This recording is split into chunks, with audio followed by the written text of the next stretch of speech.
बोलिए गणेश जी भगवान की जय। चैत्र मास के कृष्ण पक्ष की चतुर्थी तिथि को संकष्टी चतुर्थी या बालचंद्र संकष्टी चतुर्थी कहा जाता है। यह दिन विशेषकर भगवान गणेश को समर्पित होता है। इस दिन भगवान गणेश की प्रसन्नता के लिए पूजा व संकष्टी चतुर्थी का व्रत किया जाता है। इस व्रत को करने से जीवन के सभी संकट और बाधाएं दूर होती है। इस व्रत का पारण रात में चंद्रमा के दर्शन करने के बाद किया जाता है। भगवान गणेश को विघ्नहर्ता कहा जाता है, इसलिए उनकी पूजा से काम में आने वाली रुकावटें समाप्त हो जाती है। यह व्रत सुख, समृद्धि और बुद्धि देने वाला माना जाता है। जो मन से यह व्रत करते हैं उनकी सभी मनोकामनाएं पूरी होती है। भगवान श्री गणेश अन्य सभी देवी देवताओं में प्रथम पूजनीय है। इन्हें बल, बुद्धि और रिद्धि सिद्धि का अधिकार प्राप्त है। आइए जानते हैं चैत्र मास में पड़ने वाली संकष्टी चतुर्थी व्रत कब है।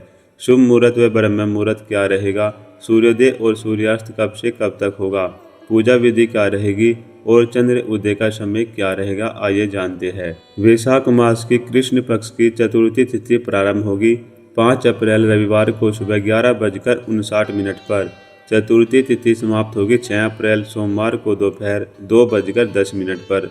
उदय तिथि के अनुसार संकष्टी चतुर्थी का व्रत 5 अप्रैल दिन रविवार को रखा जाएगा। व्रत का प्रारंभ सुबह से ही हो जाएगा और व्रत का समापन चंद्रमा की पूजा करके किया जाएगा। 5 अप्रैल को ब्रह्म मुहूर्त सुबह 4:31 से 5:19 तक रहेगा।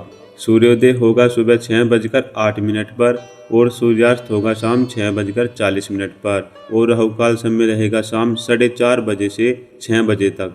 5 अप्रैल को पूजा का शुभ समय शाम 6:30 से 9:30 तक रहेगा। इस समय में आप गणेश जी भगवान की पूजा कर सकते हैं। 5 अप्रैल को चंद्र उदय होगा रात 9:58 पर। अब जानते हैं संकष्टी चतुर्थी व्रत विधि।